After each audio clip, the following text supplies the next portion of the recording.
Xonanda Dildora Niyozova oilasidagi notinch vaziyat haqida kuzatuvchilarga so'zlab berdi. Uning aytishicha, turmush o'rtog'ining begona ayol bilan munosabatiga 5 yil sabr qilgan, ammo so'nggi paytlarda vaziyat keskinlashdi. Hamma narsa haqida o'ylab, bir qarorga kelish uchun Turkiyaga ketyapman deydi. Dildora Niyozova muxlislari uchun tayyorlagan intervyusida. Assalomu alaykum qadrli tomoshabin, kanalimizga xush kelibsiz.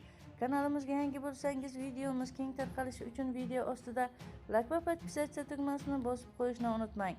Hozirda Dildora Niyozovani turmush o'rtog'i oilasi bag'riga qaytganini va u bilan birga tog'da sendaqasi yo'q qo'shig'iga tabiat qo'ynasida klip olgani haqida so'zlab berdi.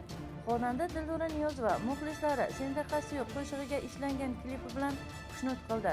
Ushbu klip tabiat qo'ynida tog' bag'rida suratga olingan bo'lib, xonanda turmush o'rtog'i bilan birga ajoyib musiqa ohangini yaratadi.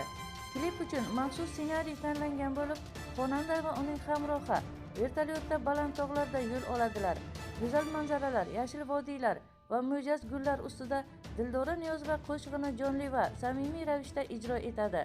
Klip davomida u qo'shiq satrlariga ishq va sadoqat haqida so'z yuritadi. Klipda tabiat va muhabbat uyg'unligi aks ettirilgan. Dildora Niyozova gullar atrofida sayr qilib, baland tog'lardan manzaralarni tomosha qiladi. U turmush o'rtog'i bilan shodlik va samimiyat bilan bahra oladi. Bu esa video klipda alohida romantik ruh bag'ishlaydi. Klip muxlislar tomonidan ilk qabul qilindi. Ko'pchilik xonandaning tabiat qo'ynida ijro etgan qo'shig'ini hissiyotlarga boy va jonli deya baholashdi. Balki vizual jihatdan ham katta taassurot qoldirdi. Dildora Niyozovaning sendaqasi yo'q qo'shig'i nafaqat ijrosi, balki klipidagi tabiat va muhabbat muhiti bilan ham muxlislar qalbidan joy oldi.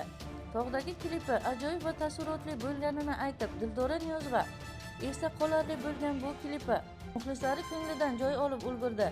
Qadrli tomoshabin, shu va shu kabi xabarlarni o'tkazib yubormaslik uchun like va podpisatsiya tugmasini bosib qo'yishni unutmang. Bizni qo'llaganlarni Allohning o'zi qo'llasin.